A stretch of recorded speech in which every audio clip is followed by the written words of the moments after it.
ದೇವರಾಗಿರುವ ಯೇಸುಕ್ರಿಸ್ತನ ನಾಮದಲ್ಲಿ ನಿಮ್ಮೆಲ್ಲರಿಗೂ ನನ್ನ ಪ್ರೀತಿಯ ಅಭಿನಂದನೆಗಳು. ಕಳೆದ ಬಾರಿ ನಾವು ಭೇಟಿಯಾದಾಗ ಕಡೆಯ ಕಾಲದಲ್ಲಿ ಕರ್ತನು ಸಭೆಗಳಿಗೋಸ್ಕರವಾಗಿ ಇಟ್ಟಿರುವಂತಹ ಒಂದು ದೊಡ್ಡ ಉದ್ದೇಶ, ಒಂದು ಯೋಜನೆ, ಒಂದು ಪ್ರಾಜೆಕ್ಟ್, ಅದು ಏನು ಎನ್ನುವುದರ ಕುರಿತು ನಾವು ಸ್ಪಷ್ಟವಾಗಿ ನೋಡಲಿದ್ದೇವೆಂಬುದಾಗಿ ನಾವು ನಿಲ್ಲಿಸಿದ್ದೆವು.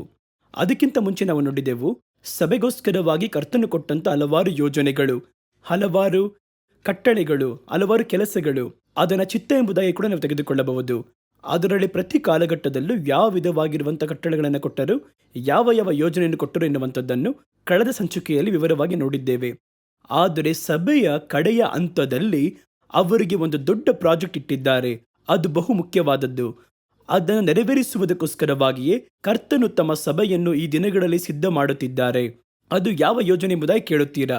ಈ ಕಡೆಯ ಕಾಲದಲ್ಲಿ ಲೋಕವನ್ನು ವ್ಯಾಪಿಸುವ ಒಂದು ರೀತಿಯಲ್ಲಿ ಒಂದು ದೊಡ್ಡ ಉಜ್ಜೀವನ ಬರುವಂಥದ್ದಾಗಿದೆ. ಆ ಉಜ್ಜೀವನದಲ್ಲಿಯೇ ಕರ್ತನು ಮನುಷ್ಯರನ್ನು ತಮಗೋಸ್ಕರವಾಗಿ ಪ್ರತ್ಯೇಕಿಸುತ್ತಾರೆ. ಅದು ಏನು? ಅದರ ಕುರಿತು ನಾವು ಸ್ಪಷ್ಟವಾಗಿ ನೋಡುವಂಥದ್ದು ನಮಗೆ ಒಳ್ಳೆಯದು. ಇದರಲ್ಲಿಯೇ ಯಹೂದ್ಯರು ಮುದ್ರೆಯನ್ನು ಒತ್ತಿಸಿಕೊಳ್ಳುವಂಥ ವಿಷಯ ಬರುತ್ತದೆ ನಮಗೆ. ಕಡೆಯ ಕಾಲದ ಕರ್ತವ್ಯ, ಈ ಕರ್ತವ್ಯದೊಂದಿಗೆ ಸಭೆಯ ಒಂದು ಜವಾಬ್ದಾರಿ ಮುಗಿಯುತ್ತದೆ, ಅದರ ಒಂದು ಪಾತ್ರ. ಸಭೆ ಏನು ಮಾಡುತ್ತದೆ? ಇದನ್ನು ಮಾಡಿ ಮುಗಿಸಿದರೆ ಮಾತ್ರವೇ ಆ ಓಟ ಪರಿಪೂರ್ಣವಾಗುವುದು. ಕಡೆಯ ಕಾಲದಲ್ಲಿ ಬರುವಂತಹ ಒಂದು ಉಜ್ಜೀವನ, ಈ ಪ್ರಾಜೆಕ್ಟ್ ಎನ್ನುವಂಥದ್ದೇ ಸಭೆಗೆ ದೇವರು ಕಡೆಯ ಕಾಲದಲ್ಲಿ ಕೊಟ್ಟಿರುವಂತಹ ದೊಡ್ಡ ಉದ್ದೇಶ. ಈ ಕೊನೆಯ ಕಾಲದ ಉಜ್ಜೀವನ ಎನ್ನುವಂಥದ್ದು ಲೋಕದ ಚರಿತ್ರೆಯಲ್ಲಿ, ಲೋಕದ ಚರಿತ್ರೆ ಎಂಬುದಾಗಿ ಹೇಳುವಾಗ ನಮಗೆ ಕಾಣಲ್ಪಡುವಂತಹ ಲೋಕ ಚರಿತ್ರೆಯೂ ಸರಿ, ಸತ್ಯವೇದ ಚರಿತ್ರೆಯೂ ಸರಿ, ಅದರಲ್ಲಿ ಬಹು ಮುಖ್ಯವಾಗಿರುವಂತಹ ಸಂಭವ ಎಂಬುದಾಗಿ ಎಣಿಸಲ್ಪಡುತ್ತದೆ.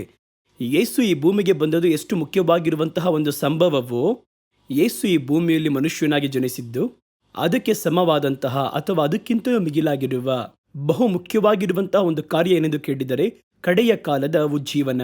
ಯಾಕೆ ಉಜ್ಜೀವನವು ನಮಗೆ ಬಹಳ ಪ್ರಧಾನವಾದದ್ದು ಎಂದರೆ, ಈ ಉಜ್ಜೀವನವೇ ಕರ್ತನ ಎರಡನೆಯ ಬರುವಿಕೆ ಉಂಟು ನೋಡಿರಿ, ಬಹಿರಂಗ ಬರುವಿಕೆ. ಆ ಬರುವಿಕೆಯನ್ನು ನಿರ್ಮಿಸುವಂಥದ್ದು, ತೀರ್ಮಾನವು ಮಾಡುವಂಥದ್ದು ಆಗಿದೆ. ಹಾಗಾದರೆ ಈ ಬರುವಿಕೆ ಬರುವುದಕ್ಕಿಂತ ಮುಂಚಿತವಾಗಿ ಈ ಉಜ್ಜೀವನವು ಅವರಿಗೆ ಬಹಳ ಅವಶ್ಯಕತೆ ಉಳ್ಳದಾಗಿದೆ. ಯಾಕೆ ಎನ್ನುವಂಥ ಒಂದು ಪ್ರಶ್ನೆ. ಈ ಬಾರಿ ಯೇಸು ಈ ಭೂಮಿಗೆ ಬರುವಾಗ ಬಹಿರಂಗ ಬರುವಿಕೆಯಲ್ಲಿ ಬರುವುದು ಯಾತಕ್ಕಾಗಿ ಎಂದು ನೀವು ಕೇಳುವುದಾದರೆ, ಈ ಪ್ರಪಂಚದ ಆಳ್ವಿಕೆಯನ್ನ ಹಿಡಿದು ಇಡೀ ಜಗತ್ತನ್ನೇ ತಾನು ಆಳ್ವಿಕೆ ಮಾಡುವುದಕ್ಕೋಸ್ಕರವಾಗಿ 1000 ವರ್ಷ ಆಳ್ವಿಕೆಯನ್ನ ಮಾಡುವರು ಈ ಭೂಮಿಯಲ್ಲಿ. ಅದರ ಕುರಿತು ಸತ್ಯವೇದ ನಮಗೆ ಸ್ಪಷ್ಟವಾಗಿ ಹೇಳುತ್ತದೆ, ನಿಮಗದು ಗೊತ್ತು, 1000 ವರ್ಷದ ಆಳ್ವಿಕೆ. ಹಾಗಾದರೆ ಯೇಸು ಈ ಬಾರಿ ಬರುವಂಥದ್ದು ಅರಸನಾಗಿ ರಾಜ್ಯಾಂಗವನ್ನು, ಆಳ್ವಿಕೆಯನ್ನು ಹಿಡಿದು ಆಳ್ವಿಕೆ ಮಾಡುವುದಕ್ಕೆ. ಆ ದಿನಗಳಲ್ಲಿ ಯಾವ ರೀತಿ ಇರುತ್ತದೆ ಎಂದು ಕೇಳಿದರೆ, ಒಟ್ಟಾರೆ ಲೋಕದ ಎಲ್ಲ ಸಾಮ್ರಾಜ್ಯಗಳಲ್ಲಿಯೂ ಒಂದೇ ಕೊಡೆಯ ಕೆಳಗೆ, ಯೇಸುವಿನ ಅಧಿಕಾರದ ಕೆಳಗೆ ತರಲ್ಪಡುವುದು. ಸೈತಾನನು ಈ ಲೋಕವನ್ನು ವಂಚನೆ ಮಾಡಿದ ಘಟಸರ್ಪವು ಹಿಡಿಯಲ್ಪಟ್ಟು ಪಾತಾಳದ ಸರಪಣೆಗಳಿಂದ ಕಟ್ಟಲ್ಪಟ್ಟಿರುವುದು. ಆ ಒಂದು ಕಾಲಘಟ್ಟದಲ್ಲಿ 1000 ವರ್ಷ ಆ ದಂಡನೆಯ ಕಾಲ ಮುಂದುವರಿಯುವುದು. ಆ ದಿನಗಳಲ್ಲಿ ಕರ್ತನು ಈ ಭೂಮಿಯಲ್ಲಿ ತನ್ನ ಆಳ್ವಿಕೆಯನ್ನು ಸ್ಥಾಪಿಸುವನು. ಒಟ್ಟಾರೆ ಭೂಮಿಯು 1000 ವರ್ಷ ಕ್ರಿಸ್ತನ ಆಡಳಿತದಲ್ಲಿ ಆತನ ಕೈ ಕೆಳಗೆ ಇರುವುದು. ಹಾಗಾದರೆ ಇದುವೇ ಆತನ ಎರಡನೇ ಬರುವಿಕೆಯ ಒಂದು ದೊಡ್ಡ ಉದ್ದೇಶ. ಅದಕ್ಕಾಗಿ ಕರ್ತನು ಬರುತ್ತಾರೆ. ಯಾಕೆ ಎಂದು ಕೇಳಿದರೆ, ಈ ಲೋಕವನ್ನು ಕರ್ತನು ಮೊದಲು ಉಂಟು ಮಾಡಿ ಬರಿದಾಗಿಯೂ ಕ್ರಮವಿಲ್ಲದೂ ಇರುವಂಥದ್ದನ್ನು ಪುನಃ ರೀಕ್ರಿಯೇಟ್ ಮಾಡಿ ಹೊಸದಾಗಿ ಅದನ್ನು ಮಾರ್ಪಡಿಸಿ ಅವುಗಳಲ್ಲಿ ಕರ್ತನು ಮನುಷ್ಯರು ಜೀವಿಸುವುದಕ್ಕಾಗಿ ಬೇಕಾಗಿರುವ ಎಲ್ಲ ಕಾರ್ಯಗಳನ್ನು ಏರ್ಪಡಿಸಿ ಭೂಮಿಯನ್ನು ಕರ್ತನು ಮನುಷ್ಯನಿಗೆ ಕೊಟ್ಟನು. ಒಂದು ಬಾರಿ ಕೊಟ್ಟರೆ ಅದು ಕೊಟ್ಟದ್ದೇ. ಮಾನವರಿಗೆ ಸೀಮಿತವಾದದೇ ಭೂಮಿ. ಚೆನ್ನಾಗಿ ಮನಸ್ಸಲ್ಲಿಟ್ಟುಕೊಳ್ಳರಿ, ಮನುಷ್ಯರಿಗೆ ಸೀಮಿತವಾದದ್ದು. ಈ ಒಂದು ಭೂಮಿಯನ್ನು ಸೈತಾನನು ಅವರ ಕೈಗಳಿಂದ ಅಪಹರಿಸಿ ಕಿತ್ತುಕೊಂಡನು. ಈಗ ಭೂಮಿ ಎಲ್ಲೋಯಿತು ಎಂದರೆ ಸೈತಾನನ ಕೈ ಕೆಳಗೆ ಅದು ಹೋಯಿತು. ಕೆಲವು ಭಾಗಗಳಲ್ಲಿ ಮನುಷ್ಯರು ಆಳ್ವಿಕೆ ಮಾಡುವಂತೆ ಇದ್ದರೂ ಕೂಡ ಹಿನ್ನೆಲೆಯನ್ನು ನೋಡುವಾಗ ಸೈತಾನನ ಅಧಿಕಾರವೇ ಅಲ್ಲಿರುವುದು. ಅದನ್ನು ಅಲ್ಲಗಳೆಯಲಾಗದು. ಏಕೆಂದರೆ ಸತ್ಯವೇದದಲ್ಲಿ ಯೇಸುವಿನ ಮುಂದೆ ಬಂದು ಸೈತಾನನು ನಿಂತು ಮತ್ತಾಯನ ಸುವಾರ್ತೆ 4ನೇ ಅಧ್ಯಾಯದಲ್ಲಿ, ಭೂಮಿಯಲ್ಲಿರುವಂತಹ ಸಮಸ್ತವು ನನ್ನ ಕೈಗಳಿಗೆ ಕೊಡಲ್ಪಟ್ಟಿದೆ, ನೀನು ನನಗೆ ನಮಸ್ಕರಿಸುವುದಾದರೆ ಇವೆಲ್ಲವನ್ನು ನಿನಗೆ ಕೊಡುತ್ತೇನೆ ಎಂದನು. ಆಗ ಯೇಸು ಅದನ್ನು ವಿರೋಧ ಮಾಡಿ ಮಾತಾಡಲಿಲ್ಲ. ಅದು ಯಾವಾಗ ನಿನಗೆ ಕೊಡಲ್ಪಟ್ಟಿದೆ, ಯಾರು ಕೊಟ್ಟಿದ್ದು ಅಂತ ಕೇಳಲಿಲ್ಲ. ಆತನಿಗೆ ಅಂಥ ಒಂದು ಉತ್ತರವನ್ನು ಕೊಡಲಿಲ್ಲ. ಇದರಿಂದ ಗೊತ್ತಾಗುವುದು ಏನೆಂದು ಕೇಳಿದರೆ, ಅದು ನಿಜವಾಗಿಯೂ ದುಷ್ಟನ ಕೈಯಲ್ಲಿಯೇ ಈ ಭೂಮಿಯೂ ಇದೆ. ನಮ್ಮ ಕೈಗಳಿಗೆ ಕೊಡಲ್ಪಟ್ಟದಾಗಿತ್ತು, ನಾವು ಅವನ ಕೈಗಳಿಗೆ ಕೊಟ್ಟಿದ್ದೆವು, ಅವನಿಗೆ ಗುಲಾಮರಾದೆವು. ಹಾಗಾದರೆ ಭೂಮಿಯಲ್ಲಿ ಬಹಳ ದುಷ್ಟತ್ವಗಳು, ಸೈತಾನನ ಕುತಂತ್ರಗಳು, ದೇವರು ಅಸಹ್ಯ ಪಡುವಂಥ ಕಾರ್ಯಗಳು ಇವೆಲ್ಲವೂ ತುಂಬಿರುವುದಕ್ಕೆ ಇದುವೇ ದೊಡ್ಡ ಕಾರಣ.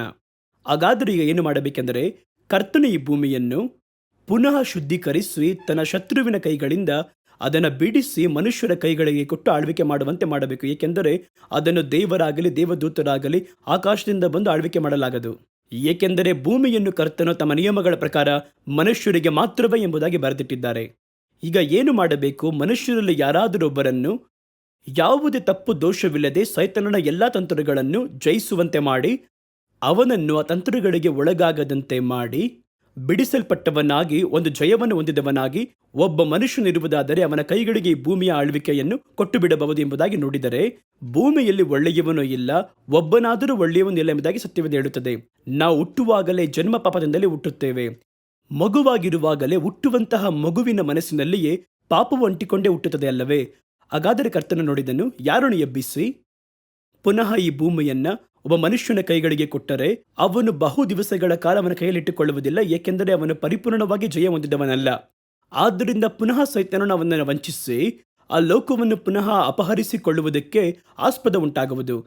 ಹಾಗಾದರೆ ಪರಿಪೂರ್ಣ ಜಯಶಾಲಿ ಆಗಿರುವಂಥ ಒಬ್ಬ ವ್ಯಕ್ತಿ ಬೇಕು. ಆ ಮನುಷ್ಯನು ಯಾರೆಂದು ಹುಡುಕುವುದಾದರೆ ಯಾರೂ ಇಲ್ಲ. ಆದ್ದರಿಂದ ಏನು ಮಾಡಿದರೆಂದರೆ, ಕರ್ತನ ದೇವರಾತ್ಮನು ಕರ್ತನೇ ಅಲ್ಲಿ ಭೂಮಿಯಲ್ಲಿ ಮನುಷ್ಯನಾಗಿ ಜನಿಸಿ ಬಂದನು. ಆತನಿಗೆ ಈ ಭೂಮಿಯಲ್ಲಿ ಮನುಷ್ಯನಾಗಿ ಬದುಕುವುದಕ್ಕೆ ಒಂದು ಶರೀರ ಬೇಕಾಗಿತ್ತು. ಆಗ ಏನು ಮಾಡಲಾಗುವುದೆಂದರೆ ಮಣ್ಣಿಂದ ಉಂಟು ಮಾಡುವುದಕ್ಕಾಗುವುದಿಲ್ಲ. ಏಕೆಂದರೆ ಒಂದು ಸಿಸ್ಟಮನ್ನು ಇಟ್ಟಿದ್ದಾರೆ. ಹೀಗೆ ಮನುಷ್ಯನ ಹುಟ್ಟಬೇಕು, ಜನಿಸಬೇಕು, ಉಂಟಾಗಬೇಕು, ಇದೇ ರೀತಿ ಮಲ್ಟಿಪಲ್ ಆಗಬೇಕು ಎನ್ನುವಂತಹ ಒಂದು ಸಿಸ್ಟಮನ್ನು ಇಟ್ಟಿದ್ದಾರೆ. ಆದ್ದರಿಂದ ಆಕಾಶದಿಂದ ಮನುಷ್ಯನ ಸ್ವರೂಪವನ್ನು ಬರಲಾಗುವುದಿಲ್ಲ. ಭೂಮಿಯಲ್ಲಿ ಬರಬೇಕೆಂದರೆ ಈ ಒಂದು ನಿಯಮದಲ್ಲಿಯೇ ಬರಬೇಕು. ಆದ್ದರಿಂದ ಪರಲೋಕದ ದೇವರು ತಮ್ಮ ಮಕ್ಕಳು ಮನುಷ್ಯನ ರೂಪದಲ್ಲಿರುವುದರಿಂದ ತಾವು ಅದೇ ಸ್ವಾರೂಪ್ಯವನ್ನು ಧರಿಸಿಕೊಂಡವರಾಗಿ ಒಂದು ಸ್ತ್ರೀಯ ಬಳಿಯಲ್ಲಿ ದೇಹವನ್ನು ಹೊಂದಿಕೊಂಡು ಭೂಮಿಯಲ್ಲಿ ಅವರು ಪ್ರಕಟವಾದರು. ನೀವು ಚೆನ್ನಾಗಿ ಯೋಚನೆ ಮಾಡಿ ನೋಡಿ. ಸ್ತ್ರೀಯರನ್ನು ನಾವು ಗೌರವಿಸಬೇಕು. ಯಾಕೆ ಎಂದು ನೀವು ನೋಡುವುದಾದರೆ, ಲೋಕದಲ್ಲಿರುವಂತಹ ಯಾವ ದೇಹವಾಗಿರಲಿ, ಯಾವ ದೇಹವೇ ಆಗಿರಲಿ, ಅದು ಸ್ತ್ರೀಯಿಂದ ಬಂದಂತಹ ದೇಹ ಎಂಬುದಾಗಿ ನೀವು ಅರಿತುಕೊಳ್ಳಬೇಕು. ಒಂದು ಸ್ತ್ರೀಯಿಂದಲೇ ಒಂದು ದೇಹವು ಸಾಲ ಪಡೆಯುವಂಥದ್ದಾಗಿದೆ. ಒಂದು ತಾಯಿಯ ಗರ್ಭದಲ್ಲಿ ಒಂದು ಮಗು ಇರುವಾಗ ಅದರಲ್ಲಿ ಪುರುಷರ ಪಾತ್ರ ಎನ್ನುವಂಥದ್ದು ಬಹಳ ಸ್ವಲ್ಪ. ಅವರ ವೀರ್ಯ ಮಾತ್ರ ಒಳಗಿರುವುದು. ಅನಂತರ ಒಳಗೆ ಉಂಟಾಗುವಂತಹ ಎಲುಬುಗಳು, ಚರ್ಮ, ಮಾಂಸವೆಲ್ಲವೂ ತಾಯಿಯ ದೇಹದಿಂದಲೇ ಉಂಟಾಗುವಂಥದ್ದು. ಆದ್ದರಿಂದ ಕರ್ತನು ಭೂಮಿಯನ್ನು ರೀಜನರೇಟ್ ಮಾಡುವುದಕ್ಕಾಗಿ ಪುನಃ ಅದನ್ನು ಒಂದು ಪುನರ್ಚಿತನ ತರುವುದಕ್ಕೆ ಸ್ತ್ರೀಯರನ್ನೇ ಮುಖ್ಯವಾಗಿ ಉಪಯೋಗಿಸುತ್ತಾರೆ. ಆದ್ದರಿಂದ ಸೈತಾನ ಏನು ಮಾಡುತ್ತಾನೆಂದರೆ, ಈ ಸ್ತ್ರೀಯರನ್ನು ವಂಚಿಸುವುದಾದರೆ ಅವರ ಮೂಲಕ ಹುಟ್ಟುವಂತಹ ಮಕ್ಕಳನ್ನು ವಂಚಿಸಬಹುದೆಂದು ಸ್ತ್ರೀಯರನ್ನೇ ಅವನು ಟಾರ್ಗೆಟ್ ಮಾಡುತ್ತಾನೆ. ಚೆನ್ನಾಗಿ ಗಮನಿಸಿರಿ. ಏಕೆಂದರೆ ಸತ್ಯವೇದದಲ್ಲಿ ಹೇಳಲ್ಪಟ್ಟಿದೆ, ನಿನಗೂ ನಿನ್ನ ಸಂತಾನಕ್ಕೂ. ಹಾಗಾದರೆ ನೇರವಾದ ಅಗೆತನ ಯಾರಿಗೆಂದರೆ ಸ್ತ್ರೀಯರಿಗೂ ಸೈತಾನನಿಗೂ, ಅನಂತರ ನಿನ್ನ ಸಂತಾನಕ್ಕೂ ಅವನಿಗೂ ನಾನು ಒಂದು ಅಗೆತನವನ್ನು ಉಂಟು ಮಾಡುವೆನು ಎಂಬುದಾಗಿ. ಯೇಸುವಿಗೂ ಸೈತಾನನಿಗೂ ಒಂದು ಅಗೆತನ, ಅನಂತರ ನೇರವಾಗಿ ನಿನಗೂ ನಿನ್ನ ಸಂತಾನಕ್ಕೂ. ಹಾಗಾದರೆ ಸೈತಾನನಿಗೂ ಸ್ತ್ರೀಯರಿಗೂ ನೇರವಾಗಿರುವ ಅಗೆತನ. ಆದ್ದರಿಂದಲೇ ನೋಡಿ, ಸ್ತ್ರೀಯರಿಗೆ ಎಷ್ಟೊಂದು ದೌರ್ಜನ್ಯ, ಕೊಲೆ ಮಾಡಲ್ಪಡುವಂಥದ್ದು, ಅವರು ಅಶುದ್ಧವಾಗಿ ನಡೆಸಲ್ಪಡುವಂಥದ್ದು, ಅವರ ಜೀವನವನ್ನು ನಾಶ ಮಾಡುವಂಥದ್ದು, ದುಷ್ಟತ್ವ ಪೂರ್ತಿಯಾಗಿ ಅವರನ್ನು ಆವರಿಸುವಂತೆ ಅನೇಕ ಕಾರ್ಯವನ್ನು ಮಾಡಿರುವುದನ್ನು ನೋಡುತ್ತೇವೆ. ಸರಿ, ಅದೆಲ್ಲ ಒಂದು ಕಡೆಯಲ್ಲಿರಲಿ. ಕರ್ತನು ಈ ಲೋಕದಲ್ಲಿ ಬರುವುದಕ್ಕೆ ಅವರಿಗೆ ಒಂದು ದೇಹವು ಬೇಕಾಗಿತ್ತು. ಹಾಗಾದರೆ ಈ ನಿಯಮದ ಒಳಗೆ ಬಂದರೆ ಮಾತ್ರವೇ ಭೂಮಿಯನ್ನು ಸ್ವಾಧೀನ ಮಾಡಲು ಸಾಧ್ಯ. ಹಾಗಾದರೆ ಎಲ್ಲವೂ ಯೇಸು ಈ ಭೂಮಿಗೆ ಬಂದದ್ದು, ಹುಟ್ಟಿದ್ದು, ಕಾರ್ಯಗಳನ್ನು ಮಾಡಿದ್ದೆಲ್ಲವೂ ಕೂಡ ಸೈತಾನನ ಕೈಯಲ್ಲಿರುವಂತಹ ಭೂಮಿಯನ್ನ ಕಳೆದುಕೊಂಡದ್ದನ್ನು ಹುಡುಕುವುದಕ್ಕೋಸ್ಕರವಾಗಿಯೂ, ಕಳೆದುಕೊಂಡದ್ದನ್ನು ಹುಡುಕುವುದಕ್ಕಾಗಿ ಎಂದರೆ ಯಾವುದನ್ನು ಕಳೆದುಕೊಂಡಿದ್ದಾರೆ ಎಂದು ನಮ್ಮನ್ನು ಕೇಳಿದರೆ ನಮ್ಮನ್ನು ಕಳೆದುಕೊಂಡಿದ್ದಾರೆ ಎಂಬುದಾಗಿ ನಾವು ಹೇಳಬಹುದು. ಇಲ್ಲ, ಅವರು ಕಳೆದುಕೊಂಡದ್ದನ್ನು ಕಂಡುಕೊಂಡು ರಕ್ಷಣೆ ಮಾಡುವುದಕ್ಕೋಸ್ಕರವಾಗಿ ಬಂದರು. ಅವರು ಕಳೆದುಕೊಂಡದ್ದು ಅನೇಕ ಉಂಟು. ಈ ಲೋಕವನ್ನು ಅವರು ಕಳೆದುಕೊಂಡರು. ಮಾನವರ ಕೈಗೆ ಕೊಟ್ಟಿರೋದನ್ನು ಕಳೆದುಕೊಂಡರು. ಸೈತಾನನ ಕೈಗಳಿಗೆ ಅದು ಹೋಯಿತು. ಅದನ್ನು ಪುನಃ ಹಿಂಪಡೆಯಬೇಕು. ಲೋಕದಲ್ಲಿರುವವರನ್ನು ರಕ್ಷಿಸಬೇಕು. ಈ ಎರಡು ಕಾರ್ಯಗಳಿಗೋಸ್ಕರವಾಗಿ ಕರ್ತನು ಬರುತ್ತಾನೆ. ಮನುಷ್ಯರನ್ನು ಕಳೆದುಕೊಂಡರು, ಅದೇ ಸಮಯದಲ್ಲಿ ಭೂಮಿಯನ್ನು ಕೂಡ ಕಳೆದುಕೊಂಡರು. ಹಾಗಾದರೆ ಭೂಮಿಯನ್ನು ಕೂಡ ಬಿಡಿಸಿಕೊಳ್ಳಬೇಕು, ಮನುಷ್ಯರನ್ನು ಬಿಡಿಸಬೇಕು. ಅದಕ್ಕೆ ಒಂದೇ ಒಂದು ಮಾರ್ಗ, ಅವರು ಮನುಷ್ಯನಾಗಿ ಪ್ರಕಟವಾಗಬೇಕು. ಮನುಷ್ಯನಾಗಿ ಪ್ರಕಟವಾದರೆ ಮಾತ್ರವೇ ಭೂಮಿಯನ್ನು ಆಳಲು ಸಾಧ್ಯ. ಅವರು ಒಂದು ಆತ್ಮವಾಗಿಯೂ, ಒಂದು ದೇವರಂತೆಯೂ, ಒಂದು ದೇವರಾತ್ಮನಂತೆಯೂ ಬಂದು ಈ ಭೂಮಿಯನ್ನು ಆಳ್ವಿಕೆ ಮಾಡಲಾಗುವುದಿಲ್ಲ. ಅವರಿಗೊಂದು ದೇಹವಿರಬೇಕು, ನಮ್ಮ ಹಾಗಿರಬೇಕು. ಹಾಗಾದರೆ ತಾನೇ ಮನುಷ್ಯನಾಗಿ ಪ್ರಕಟವಾಗಿ ಈ ಎಲ್ಲ ಕಾರ್ಯಗಳಲ್ಲಿ ಜಯವನ್ನು ಹೊಂದಿ ಆಳ್ವಿಕೆಯನ್ನು ಸ್ಥಾಪಿಸುವುದಕ್ಕಾಗಿಯೂ ಲೋಕವನ್ನು ತನ್ನ ನಿಯಂತ್ರಣದ ಕೆಳಗಿಟ್ಟುಕೊಂಡು ಈ ಲೋಕವನ್ನು ಮನುಷ್ಯನ ಆಳ್ವಿಕೆ ಮಾಡುವುದಕ್ಕೆ ಬೇಕಾಗಿರುವಂತಹ ಯೋಗ್ಯತೆ ಉಳ್ಳ ಮನುಷ್ಯನಾಗಿ ತನ್ನನ್ನು ನಿರೂಪಿಸಿದರು. ನನ್ನಲ್ಲಿ ತಪ್ಪನ್ನು ಹುಡುಕುವವರು ನಿಮ್ಮ ಬಳಿ ಯಾರಾದರೂ ಇದ್ದಾರೆ ಎಂಬುದಾಗಿ ಸವಾಲನ್ನಾಕುವಂಥ ಜೀವಿತವನ್ನು ಜೀವಿಸಿದರು. ಆದ್ದರಿಂದಲೇ ಅವರ ದೇಹದಲ್ಲಿ ಪಾಪವಿಲ್ಲ. ನಮ್ಮ ದೇಹದಲ್ಲಿ ಜನ್ಮ ಪಾಪ ಉಂಟು. ಅವರು ಪುರುಷ ಸಂಕಲ್ಪವಿಲ್ಲದೆ ಜನಿಸಿದರಿಂದ, ಬರೀ ಸ್ತ್ರೀಯ ದೇಹದಿಂದ ಅವರು ಉದ್ಭವವಾದದರಿಂದ, ತನ್ನ ಶರೀರವನ್ನು ಹೊಂದಿಕೊಂಡಿದ್ದರಿಂದ ಅವರ ದೇಹದಲ್ಲಿ ಪಾಪವೆನ್ನುವಂಥದ್ದು ಇಲ್ಲ ಎಂಬುದಾಗಿ ಸತ್ಯವೇದವಿಡುತ್ತದೆ. ಇದನ್ನು ಗ್ರಹಿಸಿಕೊಳ್ಳದೆ ಅನೇಕರು ಈ ಕಡೆಯ ಕಾಲಗಳಲ್ಲಿ ಒಂದು ನೂತನ ಉಪದೇಶವನ್ನು ತರುತ್ತಾರೆ. ಯೇಸು ನಮ್ಮ ಹಾಗೆಯೇ ಪಾಪದ ಸ್ವಭಾವದಲ್ಲಿ ಹೋರಾಟವನ್ನ ಮಾಡುತ್ತಾ ಇದ್ದರು. ಯೌವನ ಪ್ರಾಯದಲ್ಲಿ ಇದ್ದಂತಹ ಇಚ್ಛೆ ಹೋರಾಟಗಳು ಅವರಿಗೂ ಕೂಡ ಬಂತು. ಅವರು ವೈಯಕ್ತಿಕವಾಗಿ ಹೋಗಿ ತನ್ನನ್ನು ನಿಯಂತ್ರಿಸಿಕೊಳ್ಳುವುದಕ್ಕೆ ಹೋರಾಟ ಮಾಡಿದರು ಎಂಬುದಾಗಿ ಒಂದು ಫಿಲಮೇ ತೆಗೆದಿದ್ದಾರೆ, ಲಾಸ್ಟ್ ಟೆಂಪ್ಟೇಷನ್ಸ್ ಆಫ್ ಜೀಸಸ್ ಎಂಬುದಾಗಿ.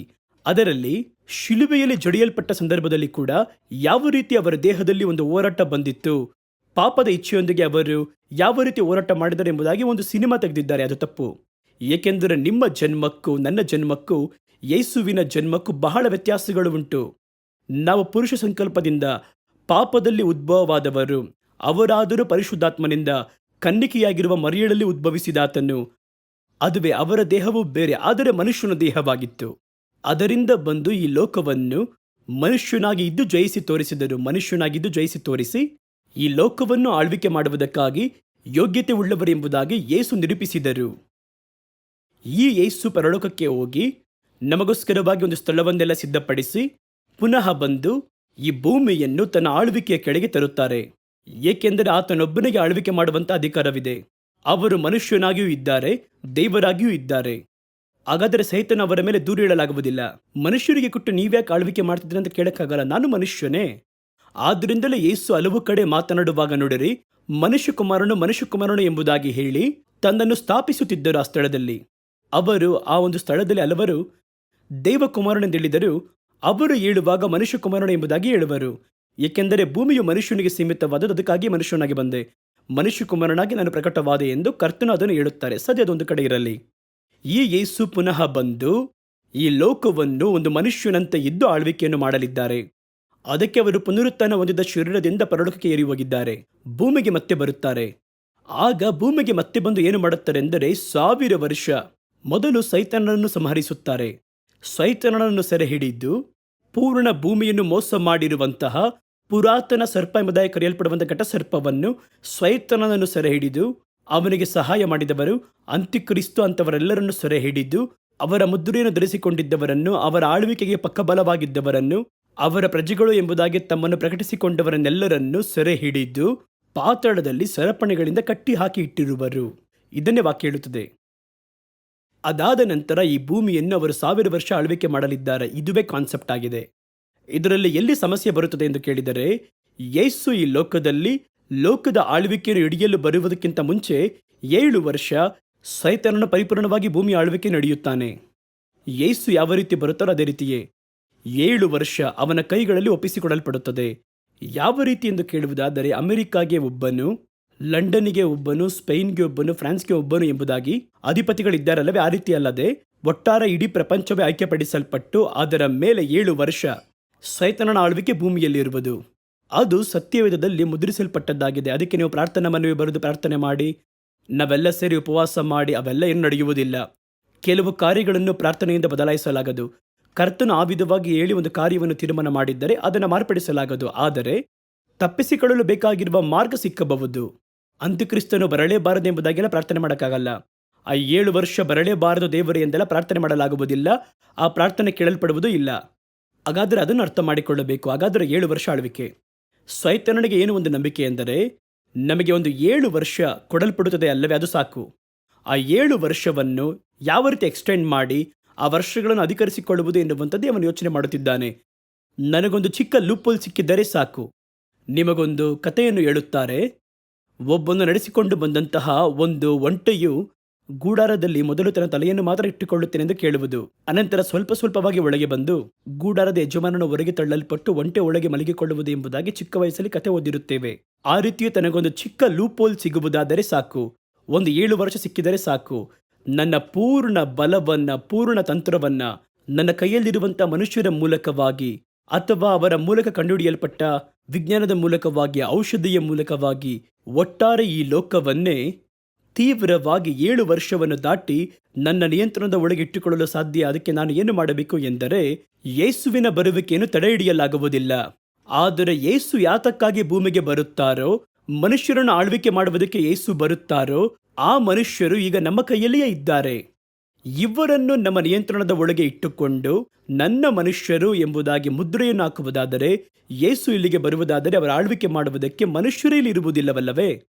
ಅವರು ಯಾಮಾರಿ ಹೋಗುವರು. ನನಗೆ 7 ವರ್ಷ ಕೊಡ್ತಾರಲ್ಲ, ಅವರು ಯಾತಕ್ಕಾಗಿ ಬರುತ್ತಾರೆ ಎನ್ನುವುದನ್ನು ನೋಡಬೇಕು. ಆ ಕಾರಣ ಈಗ ನನ್ನ ಕೈಯಲ್ಲಿದೆ. ಅವರು ಬರುವುದು ಈ ಲೋಕವನ್ನು ಆಳ್ವಿಕೆ ಮಾಡುವುದಕ್ಕೆ. ಲೋಕವನ್ನು ಆಳುವುದು ಎಂದರೆ ಇಲ್ಲಿರುವಂತಹ ಕಲ್ಲನ್ನೋ, ಮಣ್ಣನ್ನೋ ಅಥವಾ ಹೊಳೆಗಳನ್ನೋ, ಸಮುದ್ರವನ್ನೋ ಇಲ್ಲ, ಮನುಷ್ಯರನ್ನು ಆಳ್ವಿಕೆ ಮಾಡಬೇಕು. ಆಗ ಈ ಮನುಷ್ಯರು ಈ ಭೂಮಿಯಲ್ಲಿ ತಾನೇ ಇದ್ದಾರೆ. ಹಾಗಾದರೆ ಯೇಸು ಇಲ್ಲಿ ಬರಬೇಕೆಂದರೆ ಅದಕ್ಕಿಂತ ಮುಂಚೆ 7 ವರ್ಷ ನನ್ನ ಕೈ ಕೆಳಗಿರುತ್ತಾರಲ್ಲವೇ? ಇದರಲ್ಲಿ ಒಬ್ಬನನ್ನು ಬಿಟ್ಟು ಬಿಡಬಾರದು. ಸೈತಾನನ ಉದ್ದೇಶ ಒಬ್ಬನನ್ನು ಬಿಟ್ಟು ಬಿಡಬಾರದು. ಹಾಗಾದರೆ ಯೇಸು ಬರುವುದಕ್ಕಿಂತ ಮುಂಚಿತವಾಗಿ ನೋಡುತ್ತಾರೆ ಭೂಮಿಯನ್ನು ನೋಡಿದರೆ ಎಲ್ಲರ ಮೇಲೆ ಮುದ್ರೆಯನ್ನು ಹಾಕಿ ಇವನು ನನ್ನವನು ಎಂಬುದಾಗಿ ಮುದ್ರೆಯನ್ನು ಹಾಕಿರುತ್ತೇನೆ. ಅವನಿಗೆ ಬೆದರಿಕೆ ಹಾಕಿ ಥ್ರೆಟನ್ ಮಾಡಿ, ಈ ಮುದ್ರೆಯನ್ನು ಪಡೆದುಕೊಳ್ಳದೇ ಇದ್ದರೆ ನೀನು ಕ್ರಯ ವಿಕ್ರಯ ಮಾಡಲಾಗುವುದಿಲ್ಲ, ಕೊಲ್ಲುತ್ತೇನೆ, ನಾಶ ಮಾಡುತ್ತೇನೆ ಎಂಬುದಾಗಿ ಭಯಪಡಿಸಿ ಅವರೆಲ್ಲರನ್ನು ನನ್ನ ನಿಯಂತ್ರಣದಲ್ಲಿ ತರುವುದಾದರೆ ಒಬ್ಬ ಸಿಂಗಲ್ ವ್ಯಕ್ತಿಯನ್ನು ಕೂಡ ಬಿಟ್ಟು ಬಿಡಬಾರದು ಎಂಬುದಾಗಿ ಹೇಳಿ ಸೈತಾನನು ತೀವ್ರವಾಗಿರುತ್ತಾನೆ. ಅವರೆಲ್ಲರೂ ನನ್ನ ನಿಯಂತ್ರಣದಲ್ಲಿ ಇಟ್ಟುಕೊಳ್ಳುವುದಾದರೆ ಯೇಸು ಯಾರಿಗೋಸ್ಕರವಾಗಿ ಬರಲಾಗುವುದು ಭೂಮಿಗೆ? ಆಗ ಯೇಸು ನೋಡುತ್ತಾರೆ ಈ ಭೂಮಿಯನ್ನು. ನೋಡಿದರೆ ಈಗ ಭೂಮಿಗೆ ಹೋದರೆ ಏನು ಪ್ರಯೋಜನ ನಮಗೆ? ಯಾರನ್ನು ಆಳ್ವಿಕೆ ಮಾಡಲಿದ್ದೇನೆ? ಒಬ್ಬನೂ ಇಲ್ಲವಲ್ಲ. ಸೈತಾನನು ಎಲ್ಲವನ್ನು ಕೆಡಿಸಿಟ್ಟಿದ್ದಾನೆ 7 ವರ್ಷದಲ್ಲಿ. ಎಲ್ಲರನ್ನೂ ತನ್ನ ಜನಗಳೆಂಬುದಾಗಿ ಗುರುತು ಹಾಕಿಟ್ಟಿದ್ದಾನಲ್ಲ, ಮುದ್ರೆಯನ್ನು ಹಾಕಿಟ್ಟಿದ್ದಾನಲ್ಲ. ಮುದ್ರೆಯನ್ನು ಹೊಂದಿದವರು ಪ್ರಲೋಕ ರಾಜ್ಯಕ್ಕೆ ಬಾಧ್ಯರಾಗಲಾಗುವುದಿಲ್ಲವಲ್ಲ. ನನ್ನ ಪ್ರಜೆಗಳು ಎಂಬುದಾಗಿ ಗುರುತನ್ನು ಒತ್ತಿದನಲ್ಲ, ಇವರನ್ನು ಹೇಗೆ ಆಳಲು ಸಾಧ್ಯ ಎಂದು ನೋಡಿ ಈಗ ನಾವು ಹೋಗುವಂಥದ್ದು ವೇಸ್ಟು. ಆದ್ದರಿಂದ ಇನ್ನೂ ಸ್ವಲ್ಪ ಕಾಲ ತಾಮಸ ಮಾಡೋಣ. ಇನ್ನು ಸ್ವಲ್ಪ ಮನುಷ್ಯರು ಎದ್ದು ಬರುವುದಕ್ಕೆ ನಾವು ಸ್ವಲ್ಪ ಕಾಲವನ್ನು ತಾಮಸ ಮಾಡೋಣ ಎಂಬುದಾಗಿ ಕರ್ತನು ತಮ್ಮ ಬರುವಿಕೆಯ ದಿನವನ್ನು ಮುಂದೂಡುತ್ತಾರೆ ಎನ್ನುವಂಥದ್ದು ಇವನು ಹಾಕುವಂಥ ಒಂದು ಲೆಕ್ಕಾಚಾರ. ಅಥವಾ ಒಂದು ವೇಳೆ ಅದನ್ನು ಇನ್ನೂ ತೀವ್ರಪಡಿಸಲು ಆರಂಭಿಸಿದರೆ ಆತನ ಬರುವಿಕೆಯನ್ನು ತಡೆ ಮಾಡಬಹುದು ಎನ್ನುವಂಥದ್ದು ಇವನ ಒಂದು ಯೋಚನೆ. ಆದ್ದರಿಂದ ಸೈತಾನನು ಯಾಕೆ ಪ್ರತಿಯೊಬ್ಬ ವ್ಯಕ್ತಿಯನ್ನು ಕೂಡ ಇಷ್ಟು ಗುರಿ ಇಡುತ್ತಾನೆ ಎಂಬುದಾಗಿ ಹೇಳುವುದಾದರೆ ಅವನಿಗೆ ಗೊತ್ತು, ಲೋಕಪೂರ್ತಿಯು ನಾಶವಾಗುವಾಗ ಬೇರೆ 8 ಮಂದಿಯನ್ನಿಟ್ಟು ಪುನಃ ಕರ್ತನು ಭೂಮಿಯನ್ನು ಉಂಟು ಮಾಡಿದರು. ಬೇರೆ 8 ಮಂದಿ. ಹಾಗಾದರೆ ಅವನೇನು ಅಂದುಕೊಳ್ಳುತ್ತಾನೆಂದರೆ, ಮೈನಾರಿಟಿ ಎಲ್ಲ ಅವನು ನೋಡುವುದಿಲ್ಲ. ಇವರೇನು 4 ಮಂದಿ ಇರುವಂಥ ಒಂದು ಕುಟುಂಬ ತಾನೇ, ಇವರಲ್ಲಿ 3 ಮಂದಿ ತಾನೇ ಇದ್ದಾರೆ, ಇವರು ಹೋದರೆ ಹೋಗಲಿ ಎಂಬುದಾಗಿ ಅವನು ಯಾರನ್ನು ಬಿಡುವುದಿಲ್ಲ.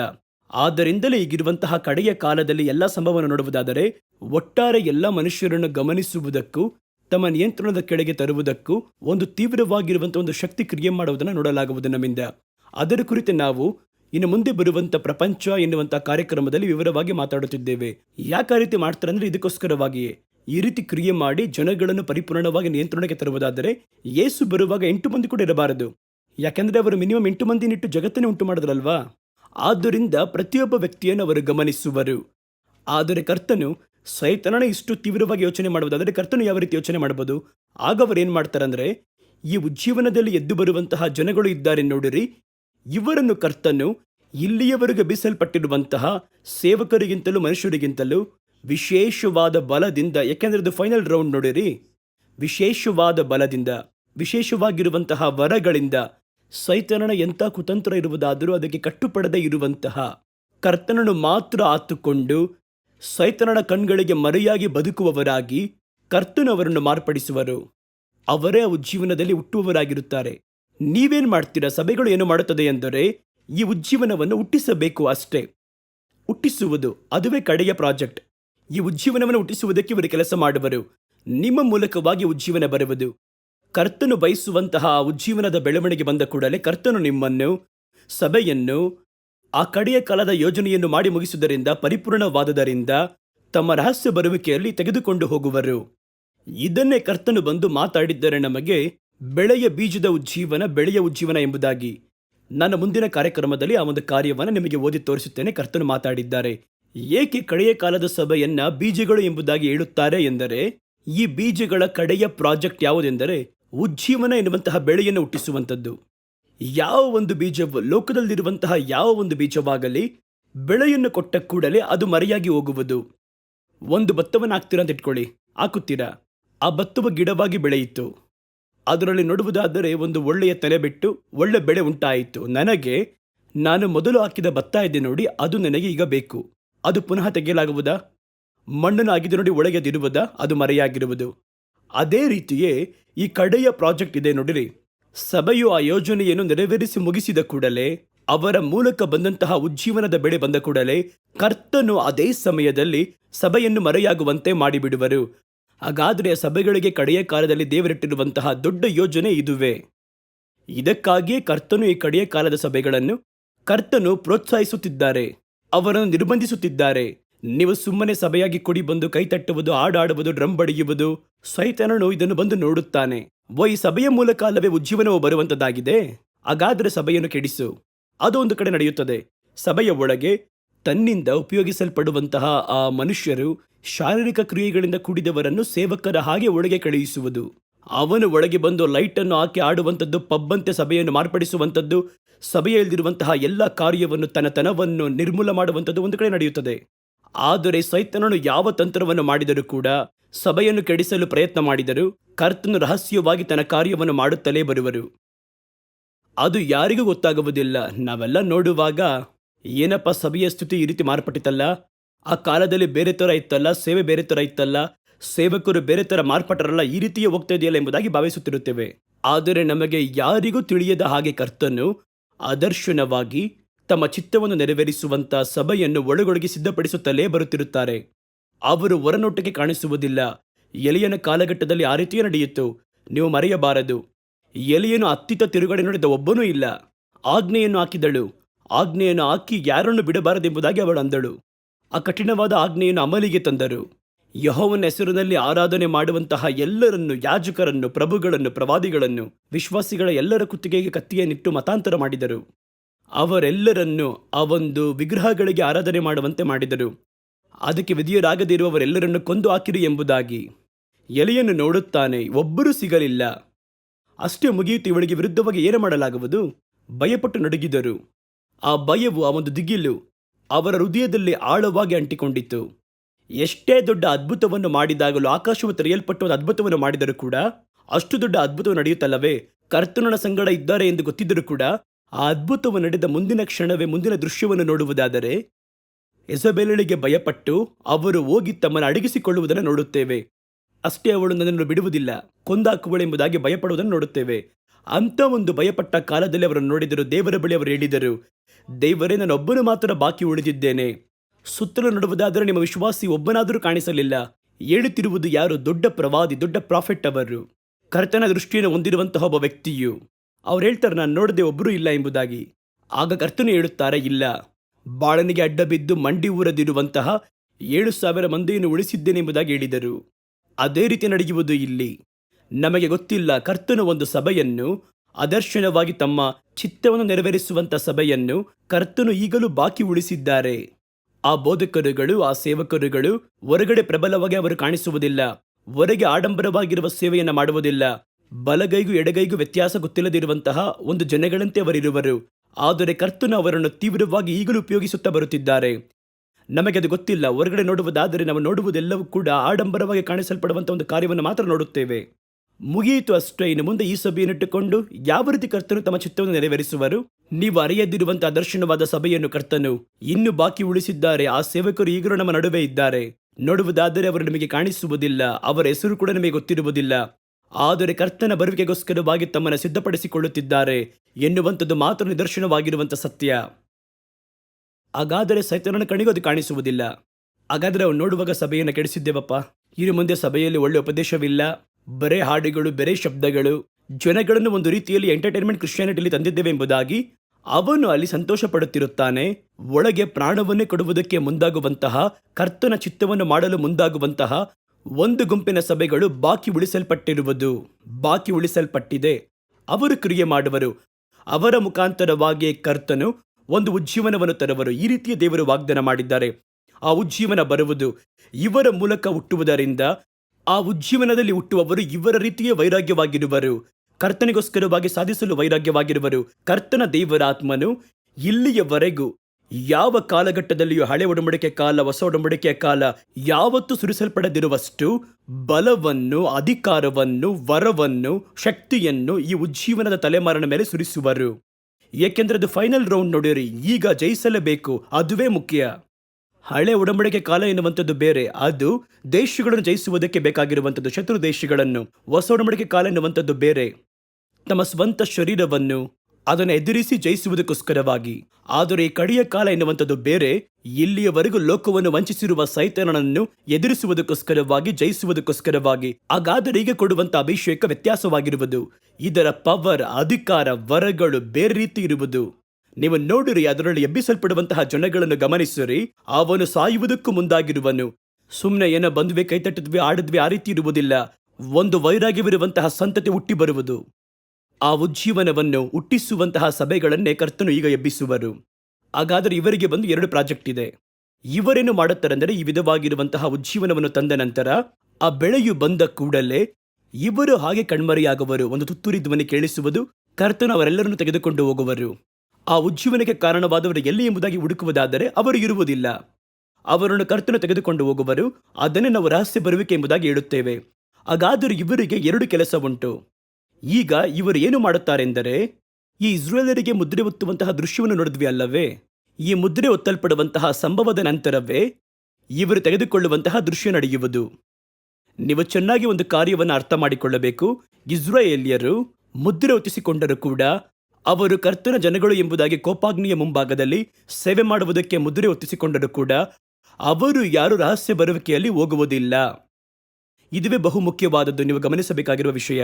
ಅವರನ್ನು ಕರ್ತನು ಎಬ್ಬಿಸುವರು. ಅದರಲ್ಲಿ 1,44,000 ಮಂದಿನ ದೇವರು ಎಬ್ಬಿಸುವರು. ಅವರಿಗೆ ಮುದ್ರೆಯನ್ನು ಹಾಕುವರು. ಆದರೆ ಅವರು ಈ ರಹಸ್ಯ ಬರುವಿಕೆಯಲ್ಲಿ ಎತ್ತಲ್ಪಡುವುದಿಲ್ಲ.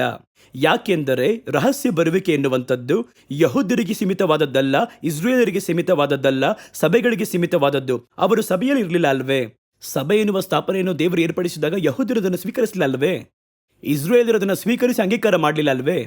ಅವರು ಸಭೆ ಎನ್ನುವಂಥ ಕಾನ್ಸೆಪ್ಟ್ನಲ್ಲಿ ಬರಲಿಲ್ಲ. ಆದರೂ ಅವರು ಇಸ್ರೇಲರು ಎಂಬುದಾಗಿ, ಹಳೆಯ ವಾಗ್ದಾನಕ್ಕನುಸಾರವಾಗಿ ದೇವ ಜನಗಳು ಎಂಬುದಾಗಿ ಅವರು ಉಳಿಸಲ್ಪಟ್ಟು ದೇವರ ಕೃಪೆಯನ್ನು ಹೊಂದಿದ್ದಾರೆ ಅಷ್ಟೇ.